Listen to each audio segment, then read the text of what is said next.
Hi, welcome back. I'm Lindsay Lowrance at Exploring Inner Peace, and this is part 2 about identity. Last time I talked about how we all commonly find ourselves during big times of change, kind of feeling lost and forgetting who we are, feeling like we're just not connected with ourselves anymore. And so today I'm going to talk about some ideas on how to reconnect with yourself, how to feel like yourself again, even in the midst of a big life transition. And so I've got some ideas on some different things that you can do to be yourself again. First, I want to acknowledge that your identity is not fully lost. I promise you, you are in there. You may not feel like it. You might not be connected right now, and that's okay. But we are going to help you get that back. All we need to do first is acknowledge your transformation. Things have changed. Life has changed, and that's okay. Whether it was a good change, a bad change, whatever it is, it's okay that it has affected you. We're going to help integrate that new role.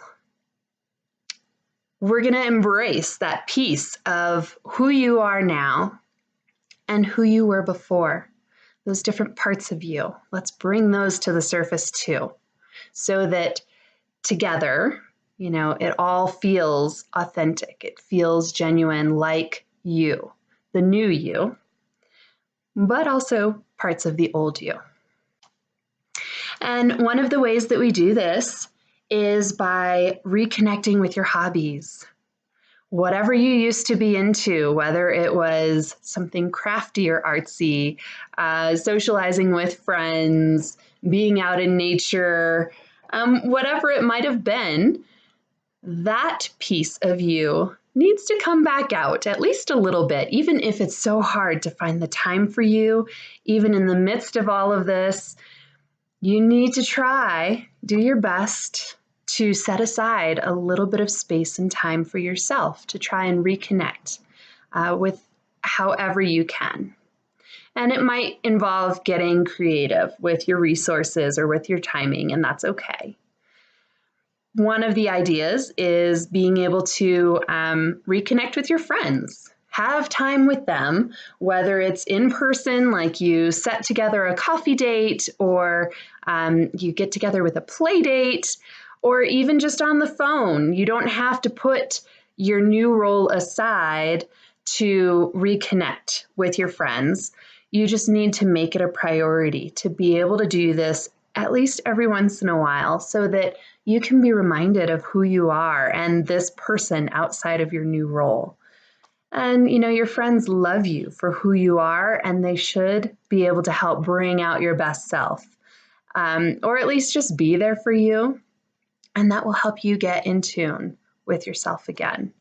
Another part that you can do is with your partner too, taking some time for you and your partner to get together for a date or some alone time where it's not about your new role, whether that's being new parents. Let's put aside talking about the kids for one date, one evening, one, hour on the couch together, cuddling, whatever it is, and try to connect with each other and who you used to be, right? And bring up different conversations, different thoughts, or nothing at all. Maybe even engaging in a new activity or an old activity so that you two have that time and that space. Now, some other ideas, which are probably going to feel a little uncomfortable at first, are about having a little bit of time to yourself, alone time. And now some of you are saying, yes, I so desperately need this. And other people are saying, whoa, whoa, whoa, I don't even know what to do with myself. If I had a moment to myself, I would be bored, or I would be overwhelmed, or I wouldn't be able to stop working, whatever it is. So trust me, it is worth doing, even if it's uncomfortable at first. It's uncomfortable just because it's been too long, just because you're out of the habit. but it is a good thing for you. It will help you be able to reflect with yourself and be a little bit more internal and purposeful.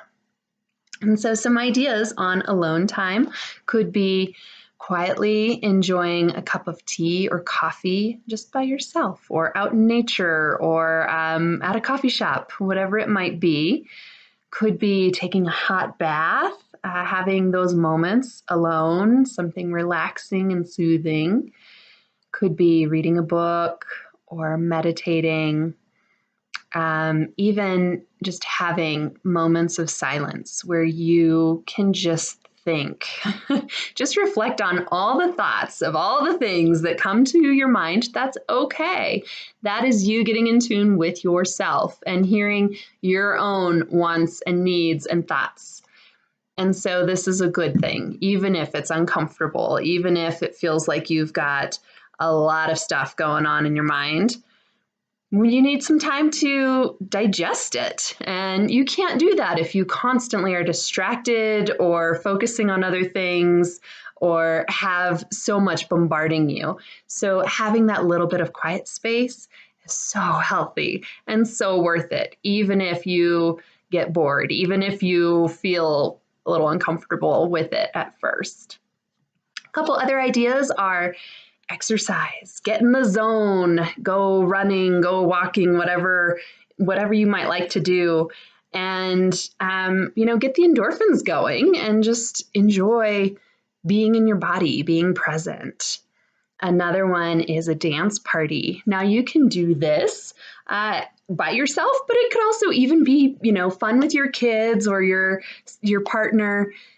Put on some music, get silly, just be present, be in your body, have fun.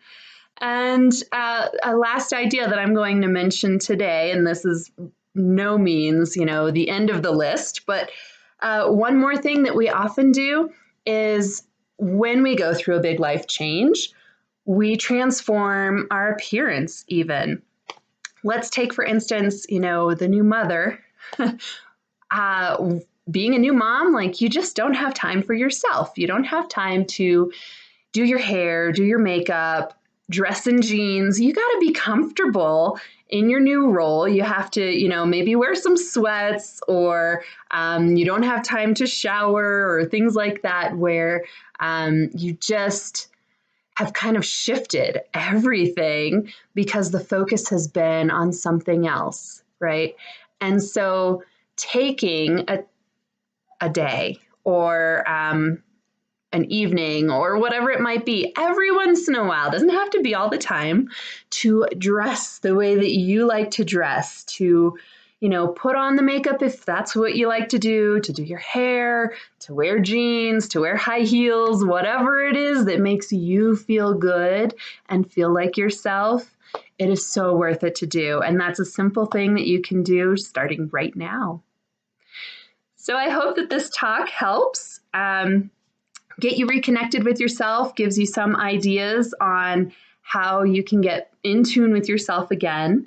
Of course, if you find that you've done some of these things, or you're struggling, no matter how, whether you put these things together, you give it a try, or you're struggling even just from not being able to get started or motivated or find the way to do it, then that's when I suggest that, you need some more support with it. And that could be with anybody, could be with your partner, could be with a friend, and especially with a therapist. Therapists know how to help you get in tune with yourself again and give you that space for self-reflection. So check it out. I've got some more resources on my website, which is exploringinnerpeace.com. And I've got different articles, blogs, all kinds of great things. So hopefully you're able to find what you need and get the support you need. All right, everybody. Talk to you soon. Bye.